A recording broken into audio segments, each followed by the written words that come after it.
cousin aimait beaucoup Silent Hill. Depuis aussi loin que je puisse me rappeler, il a toujours joué à ces jeux.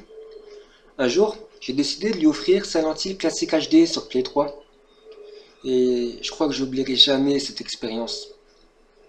Il jouait et il dormait plus. J'avais l'impression qu'il commençait à craquer. Il nous menaçait de nous tuer si on l'approchait. Je sais pas, moi je pensais que c'était le manque de sommeil, mais j'avais beau essayer de l'approcher. Ses hurlements m'effrayaient.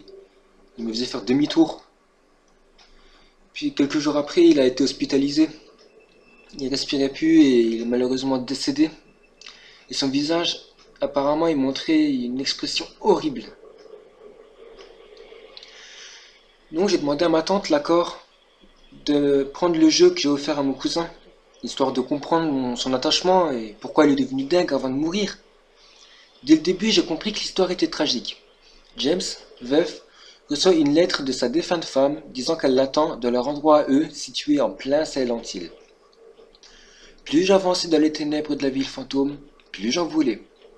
Mais plus j'avançais dans les ténèbres de la ville fantôme, plus je me sentais observé. Je me disais, c'est rien, c'est un jeu d'horreur, c'est psychologique. T'angoisses un peu, mon vieux. Mais j'avançais, je sentais qu'on m'observait. J'avançais encore et encore, et là je sentais qu'on s'approchait de moi.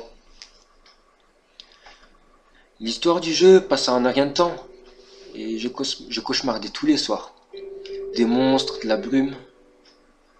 Mais c'est pas pour autant que j'arrêtais de jouer. Quand je passais près de ma console, je pouvais entendre une voix m'appeler. C'était devenu une drogue. Je dormais plus. Alors que j'arrivais au chapitre final, je m'approchais du boss et je venais de découvrir la vérité entre James et sa défunte femme Marie. Et j'entendais des bruits de pas lourds, lents. Puis la voix de ma mère me dit d'aller au lit. Ça faisait 3 jours que j'avais pas fermé l'œil, mais c'est pas elle que j'ai vue en me retournant. J'ai encore la vision. C'est un de ces monstres. C'est un de ces monstres qui hantait mes cauchemars que j'ai vus. Je me suis mis à hurler et je la suppliais de me laisser.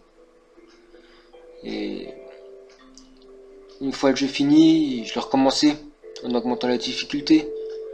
J'avais toujours pas dormi et j'ai entendu un grognement inhumain entrer chez moi. Ma mère ouvrait la porte de ma chambre, laissant entrer un de ces monstres pendant que la voix de mon meilleur ami d'enfance. Je me mettais à hurler et à le menacer de le tuer s'il m'approchait, mais le monstre qui parlait avec la voix de ma mère il lui disait de ne pas écouter mes mises en garde. Et ce monstre, qui était donc mon meilleur ami, s'approchait de moi et il s'est mis à me serrer fort dans les bras. Et il me chuchotait, va dormir, sinon je te force à dormir. Je sentais son souffle chaud dans mon cou. Il a placé son visage devant le mien et il m'a attrapé le bras. J'ai été terrorisé et mon réflexe, c'était de me débarrasser de ce monstre. Donc j'ai pris une paire de ciseaux et ils étaient pointus, coupants et ils ont pénétré sans difficulté la gorge du monstre et il se vidait de son sang à mes pieds. Aujourd'hui, je suis enfermé dans une chambre d'hôpital. Je vois encore ces monstres partout autour de moi. Je suis perdu dans la brume. Et les médicaments qu'on me donne, ils arrangent pas mes visions et... Par contre, devinez quoi? J'ai reçu une lettre de mon cousin. Il m'attend dans notre endroit à nous.